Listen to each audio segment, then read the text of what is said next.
Bienvenue chez PCE.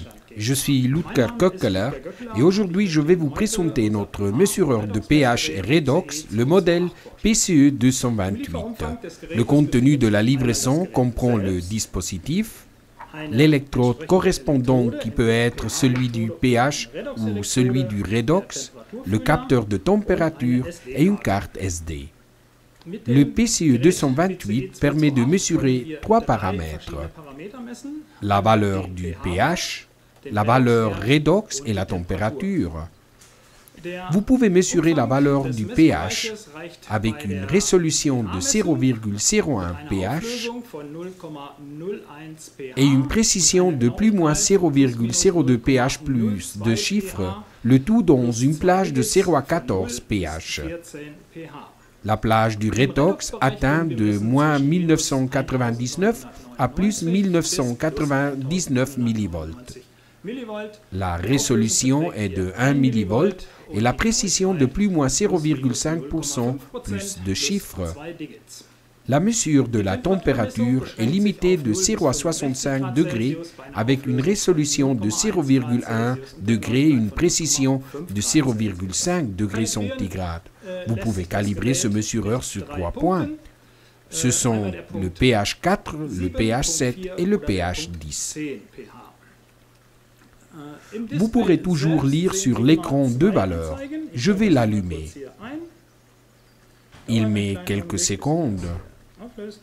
En bas, nous avons la température en degrés centigrades et en haut la valeur pH. Pour améliorer la lecture, vous pouvez activer et désactiver le rétroéclairage.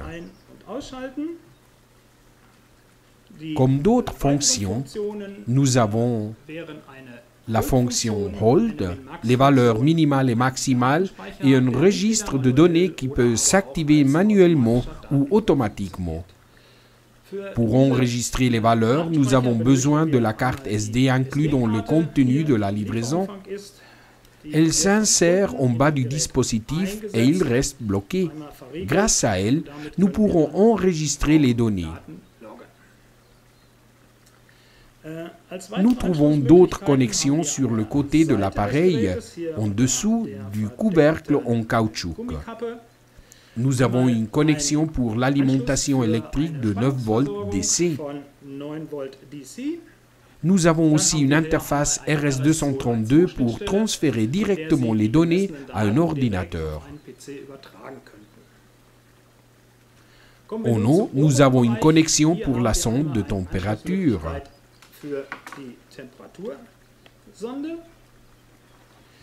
Dès que la sonde de température est connectée, nous avons une compensation de la température automatique sur une plage de 0 à 65 degrés centigrades.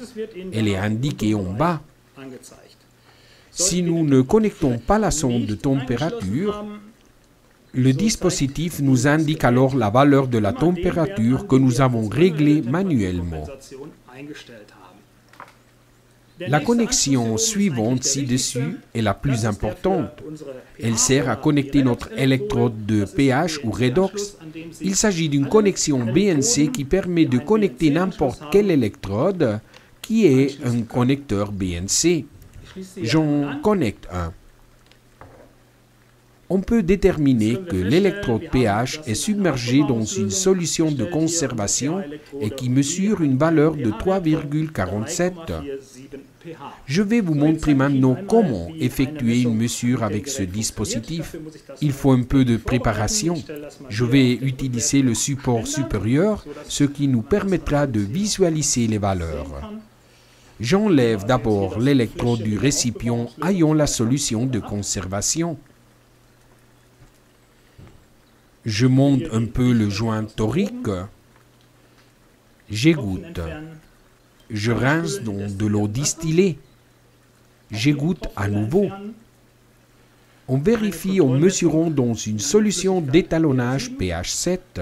Pour cela, je devrais submerger la sonde de température pour avoir une compensation automatique. Comme vous pouvez le voir, la température Respectivement, la valeur pH est presque de 7, bon, 6,99. Elle est dans les spécifications, donc il n'est pas nécessaire de calibrer. Maintenant, je retire l'électrode. J'égoutte à nouveau l'électrode. Je rince à nouveau dans de l'eau distillée. Là aussi, j'égoutte. Et maintenant, je pourrais mesurer dans notre eau du robinet. Je fais la même chose avec la sonde de température pour éviter de contaminer l'échantillon. Nous observons que l'eau du robinet a actuellement une valeur de 7,69 pH. Cela met un peu de temps à se stabiliser. On attend un petit peu. On obtient une valeur aux alentours de pH 7,9. Avec cela, on peut à nouveau le retirer. Là aussi, il faut rincer. Comme c'est de l'eau, il est propre, mais j'utilise quand même de l'eau distillée. J'égoutte. Maintenant, je descends le joint torique.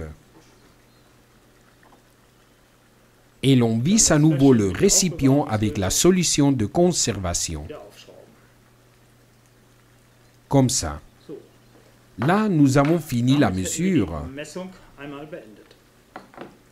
Pour élargir les domaines d'utilisation, nous vous proposons différentes électrodes que je vais vous présenter maintenant.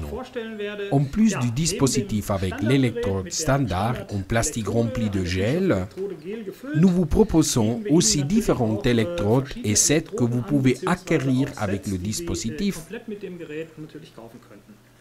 Nous avons ici une électrode spéciale pour la boue et les solutions similaires. Nous avons ici une électrode avec une gaine très mince. Vous pouvez l'utiliser pour mesurer le pH du sang et d'autres échantillons avec peu de liquide. Vous pourrez ainsi mesurer dans un petit récipient. Ensuite, nous avons une électrode à 2 pièces. Cette électrode a une lame en acier inoxydable dans lequel l'électrode est insérée. Cela nous permet de mesurer différents aliments tels que de la viande, de la charcuterie, etc., où il est possible d'insérer l'électrode sans aucun problème. Nous avons aussi une électrode spéciale pour les sols, la terre des plantes. Si la terre est dure, il faudra d'abord faire un trou dans la terre. Dans le cas contraire, vous pouvez insérer directement l'électrode et mesurer le pH. Nous avons ici notre électrode redox. Vous pouvez l'utiliser pour mesurer le redox. Il se connecte ici au nom avec un connecteur BNC. J'allume à nouveau l'appareil et alors nous pouvons changer l'unité pour mesurer en millivolts et mesurer le potentiel redox. Vous trouverez les spécifications techniques et les accessoires du PCE 228 sur notre site www.pce-instrument.com.